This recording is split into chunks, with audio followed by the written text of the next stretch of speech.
और ये जो सारा विषय है, चूरू जिले में इस बजट में राजस्थान की सरकार ने 3-4 बड़ी महत्वपूर्ण चीजें दी हैं। एयर स्ट्रिप के लिए घोषणा की है, कम्युनिकेशन फास्ट हो जाएगा इससे। चूरू जिला एकमात्र ऐसे जिला हेडक्वार्टर्स में से था जहां पर हवाई पट्टी की अभी तक निर्माण नहीं हो पाया था, जबकि हिंदुस्तान के सबसे बड़े उद्योगपतियों में से लक्ष्मी निवास मित्तल का भी ये जिला है और यहाँ एयर स्ट्रिप नहीं थी। चलो, एक शुरुआत तो हुई है। चूरू जिले में जो जो चीजें, इंजीनियरिंग कॉलेज की घोषणा भी बजट में मुख्यमंत्री ने यहाँ स्थापित करने की है। चूरू में जो विशेष करके एजुकेशन के क्षेत्र में चूरू जिला कंपैरेटिवली झुंझुनू और सीकर जिले से बहुत पीछे। झुंझुनू तो खैर राजस्थान के लीडिंग जिलों में से बहुत आगे है, लेकिन सीकर और निकटवर्ती हनुमानगढ़ से भी हम आगे होने चाहिए थे, हम पीछे। वहां एग्रीकल्चर बेस्ड लोग हैं, फिर भी वो पढ़ाई पे ज्यादा ध्यान दे रहे हैं। हम एक खेती करने वाले लोग हैं चूरू जिले में, क्योंकि टोटल मानसून पर निर्भर जिला है। यहाँ पर अभी एजुकेशन का एनवायरनमेंट बने और यहाँ पर एजुकेशन को कुछ विशेष सुविधाएं मिले, कुछ राहत मिले, जैसे आप केंद्रीय स्कूल यहाँ ले आए, जैसे बाकी कुछ स्ट्रक्चर इंजीनियरिंग कॉलेज की अभी घोषणा हुई है, लेकिन फिर भी एजुकेशनल हब बने चूरू, उसके लिए कोई दिमाग में कसरत चल रही है, कुछ ऐसा हो रहा है? बिल्कुल चल रही है। और आपने एयर स्ट्रिप की बात की जी। आपको मालूम है मेरे 2 बेटे हैं, दोनों पायलट हैं। आपके लिए तो ठीक ही रहा है। और मैंने जो है गहलोत साहब को रिक्वेस्ट किया था जी, अभी नहीं पिछली बार भी किया था, और उनकी इच्छा भी थी, कुछ बाधाएं आ रही थी, लेकिन अब की बार उन्होंने जो है बहुत अच्छा निर्णय लिया है। और यहाँ चूरू में जो है एक कमी थी, वो कमी दूर होगी, और यहाँ पर जो है एयर स्ट्रिप भी बनेगी, हवाई जहाज भी उड़ेंगे, यहाँ पर लोग यहाँ पे आएंगे भी। तो विकास की जो गति चल रही है वो ठीक चल रही है, इसमें कोई दो राय नहीं है। एजुकेशन की जो बात आपने कही वो बिल्कुल मैं सहमत हूँ। मैं तो जो है शुरू से मेरा परिवार इसमें मेरा पूरी तरह से हमेशा एडवांस रहा है। मैं जब सांसद बनते ही सबसे पहले 2 काम किया, सेंट्रल स्कूल को लेके आया और नवोदय विद्यालय को लेके आया। सबसे पहले मैंने ये काम किए यहाँ पर। अभी निश्चित है कि इंजीनियरिंग कॉलेज बनेगी, यहाँ पे मेडिकल कॉलेज भी बनना चाहिए। यहाँ पे जो है इंजीनियरिंग के सारे जो डिपार्टमेंट्स में यहाँ जो है, चाहे पीपीपी मोड में हो, चाहे प्राइवेट हो, चाहे गवर्नमेंट का हो, कुछ भी हो, लेकिन यहाँ पर एक एजुकेशन का वातावरण बनना चाहिए। नरेंद्र जी, एक इशू है जिस पर अभी राजस्थान सरकार जो है वो कटघरे में से आई है। शेखावाटी विश्वविद्यालय के मुद्दे पर मुख्यमंत्री ने कोई बहुत पॉजिटिव या अग्रेसिव रोल नहीं किया है। आप भी शेखावाटी की राजनीति से जुड़े हैं, चाहे उसके बॉर्डर पे हैं, आप बीकानेर डिवीजन में आते हैं, लेकिन चूरू जिले को लोग मूलतः शेखावाटी में मानते हैं। ये झुंझुनू, सीकर, चूरू को मिलाकर विश्वविद्यालय की जो मांग है, उस पर कहीं एक बार आपको पुनः चर्चा करनी पड़ेगी, कोई मंडल बनाना। हम तो शिक्षा मंत्री भी जो है इसकी खूब मदद करना चाहते हैं। आप लोग झुंझुनू वाले हो या सीकर वाले हो जी, वो जो है हमको काम में तो आप लेते हो कि हम शेखावाटी में जी, बाकी आप हमको अलग रखना चाहते हो। नहीं, ऐसा नहीं है। लेकिन हम लोग चाहते हैं कि भाई शेखावाटी विश्वविद्यालय बने जी, और एक शुरुआत हुई है। और शुरुआत जो चीज की मैंने आपको सबसे पहले ये कहा कि सबसे पहले शुरुआत करना आवश्यक है। तो एक चीज की शुरुआत हुई है, और आज जो शुरुआत हुई वो कंप्लीट भी होगी, और इसके लिए हम पूरा साथ देंगे। हमारा पूरी तरह से एकदम से मानस है कि हम जो है वातावरण बना रहे हैं कि हम बाकी प्रदेश, बाकी जो हमारे डिवीजन के लोग हैं उनसे भी चर्चा कर रहे हैं कि शेखावाटी के अंदर, शेखावाटी बहुत ही अच्छा एजुकेशनल पॉइंट ऑफ व्यू से बहुत फ्रूटफुल। शेखावाटी के लोग पूरे देश में रहते हैं और देश में उन्होंने बड़ा नाम कमाया है, तो इसके नाम से जो है एक विश्वविद्यालय होना चाहिए। हम सहमत है इसमें और पूरी कोशिश कर रहे हैं जी। चलो, राजनीति में तो कांग्रेस में ये परंपरा है कि आला कमान जो तय करेगा वो सबको मान्य है। एक बात, चूरू की जो प्रदेश अध्यक्ष होने के बाद चूरू के डीसीसी के नीचे के चुनाव भी होंगे, या वो पहले हो जाएंगे, वो बाद में घोषित होगा, ऐसा क्या हो रहा है? जिले के पूरे संगठन के चुनाव आपके भी रुके हुए पड़े, आप मध्य प्रदेश के कराए, अपने जिले के रोक रखे। देखिए, ऐसा है, ये चुनाव एक प्रक्रिया है जी, और संगठन का चुनाव करना कोई आसान काम नहीं है। आज जो है चुनाव जैसे पेटी को रख दिया और वोट डालना है तो एक अलग चीज है, और एक माहौल बना के सर्वसम्मति कायम करने के लिए थोड़ा सा प्रयास होता है ताकि एक माहौल जो है सौहार्दपूर्ण बना रहे। और इसीलिए कोई पहले आ गया, कोई आगे आ गया, कोई तेजी से काम कर रहा है, कोई धीरे काम कर रहा है, कोई फर्क नहीं पड़ रहा। मैं तो जो है कांग्रेस का एक बहुत छोटा सा सिपाही हूँ, और मेरे दिल के अंदर हमेशा ये भावना रहती है कि मेरे जो संस्कार जो मुझे मिले हैं, चाहे मेरे परिवार से मिले हैं, चाहे मेरी पार्टी से मिले हैं, उन संस्कारों को साथ लेकर के और हम लोग गरीब की सेवा करें, हम लोग विकास में भागीदार बने, और हम लोग जो है गरीब की और विकास में भागीदार बनते हुए हमारा जो कर्तव्य है हम उसको पूरा करें। हमारे जो है हमारे चरित्र के अंदर जो है वो दूसरी चीजें नहीं आनी चाहिए। आज हम लोग ईमानदारी से काम कर रहे हैं। आज मैं 30 साल से काम कर रहा हूँ। मुझे बहुत दिक्कत भी आई है, ऐसा नहीं है कि मैं लेकिन मैं आज भी वही हूँ।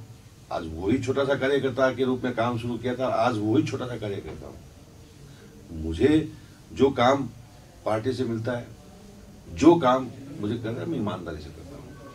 नरेंद्र जी, आपकी ईमानदारी पर किसी को शक नहीं है, ना कांग्रेस पार्टी को, ना हमारे यहाँ के लोगों को। एक चीज मैं आपसे जानना चाहूंगा कि अभी उत्तर प्रदेश और हरियाणा के जाट समुदाय के लोग रेल रोक कर बैठे हैं पिछले 10-15 दिन से। केंद्र सरकार इस मुद्दे पर बहुत विचित्र प्रकार की चुप्पी साधे हुए। केवल एक बार गृह मंत्री ने बुलाया है, निर्णय कुछ नहीं आया, पटरियां अभी भी नहीं खुली हैं। एक जाट के नाते और एक सांसद के नाते और एक कांग्रेस के कार्यकर्ता के नाते आपको क्या लगता है इस सारे मुद्दे पर? देखिए, ये बहुत सेंसिटिव मुद्दा है जी, और सेंसिटिव मुद्दे पे एकदम सटीक कोई बात कहना जी तो मैं समझता हूँ कि उचित नहीं है। लेकिन मेरा ये मानना है कि किसको क्या मिलना चाहिए, इसके ऊपर मूल्यांकन होता है। क्यों नहीं मिलना चाहिए? कोई चीज है, यदि कोई चीज किसी को वो नॉर्म्स हैं, पात्र हैं, वो यदि हकदार है तो उनको मिलना चाहिए। इसके ऊपर जो है सब चीजें सामने आनी चाहिए। बुढ़ाने जी, आप 3 बार सांसद बने, जनता के बीच जाए बिना कैसे बन गए? मेरे भाई को क्या पूछना चाहते हैं? नहीं, इनको कोई गलतफहमी हुई है। मैं ऐसा व्यक्ति हूँ जो हमेशा जनता के बीच में रहता हूँ, और जब मैं लोकसभा का पहली बार मेंबर बना तो करीब 1400 गांव है हमारे इस क्षेत्र के अंदर, और मैं पहला व्यक्ति हूँ सांसद के रूप में जो मैंने 14 से गाँव का दौरा किया। बहुत बड़ी बात। और ऐसा कोई छोटा सा गांव भी मैंने नहीं छोड़ा कि जहां मैं गया नहीं हूँ। और मैं ही नहीं गया, बल्कि इस प्रदेश के मुख्यमंत्री को, इवन मैंने देश के प्रधानमंत्री का दौरा कराया, और ऐसे क्षेत्र का दौरा कराया जो नामुमकिन था। बिना सड़क के टीलों के अंदर मैंने दिखाया उनको कि चूरू के लोग कैसे रहते हैं और चूरू को किस चीज की आवश्यकता है, ये उनको महसूस कराया। हाँ, वो मैंने उनको महसूस कराया। दूसरा, मैं आज जो है लोकसभा में रहा, चाहे राज्यसभा में हूँ, चाहे मैं विधानसभा में रहा, मैं जनता से जुड़े हुए विषय उठाता रहा हूँ। बिल्कुल, मैंने कभी भी ये नकारा साबित नहीं हुआ कि मैं चुन के गया और मैं बोला नहीं। मैं किसी का नाम नहीं लेना चाहता, लेकिन लोग 4-5 बार चुन के चले गए और आज तक एक शब्द भी लोकसभा में नहीं बोला। तो क्या वो व्यक्ति जो लोकसभा में नहीं बोलते हैं या राज्यसभा में नहीं बोलते हैं या जो है वो जनता में रहने की बात करते हैं, तो ये मुझे समझ की बात है। हेलो नरेंद्र जी, एक चर्चा जरूर चलती है कि आप राजनीति की, आज की जो राजनीति है, चाहे वो मंडेलिया परिवार कर रहा है, चाहे वो राम सिंह जी का परिवार कर रहा है, लगातार 4 बार वो जीत कर आए, राजनीति का जो वर्तमान दौर है उसमें जिस प्रकार की धारदार राजनीति होती है, आप वो नहीं करके थोड़ी बहुत ठंडी ऐसे करते हैं। वो लोगों को बड़ी शिकायत रहती है कि जमाने की गति के साथ नरेंद्र जी दौड़ नहीं रहे।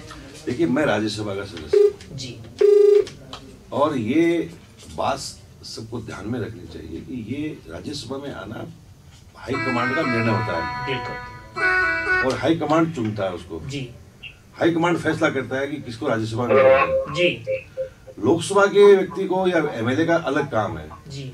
राज्यसभा का जो चुन के आता है उसका अलग काम होता है। राज्यसभा वाले व्यक्ति को पार्टी का काम करना पड़ता है जी। उसको पार्टी के सारे कामों को जो है अपना इन्वॉल्वमेंट रखना पड़ता है, क्योंकि पार्टी उससे काम लेती है। बिल्कुल बिल्कुल। और पार्टी जब काम लेती है तो मैं पूरे प्रदेश के जो है लोगों की तरफ से चुन के आया हूँ। बिल्कुल, मैं राजस्थान के 10 में से एक है आप। हाँ, तो मैं पूरे सर्वसम्मति से चुना गया हूँ और प्रदेश के जो एमएलए हैं उनसे मुझे बराबर टच में रहना पड़ता है और उनके क्षेत्रों में भी जाना पड़ता है। हाँ, आप अपना सवाल करिए। कौन बोल रहे हैं? मैं संजय धानुका बोल रहा हूँ सर। बोलिए धानुका जी।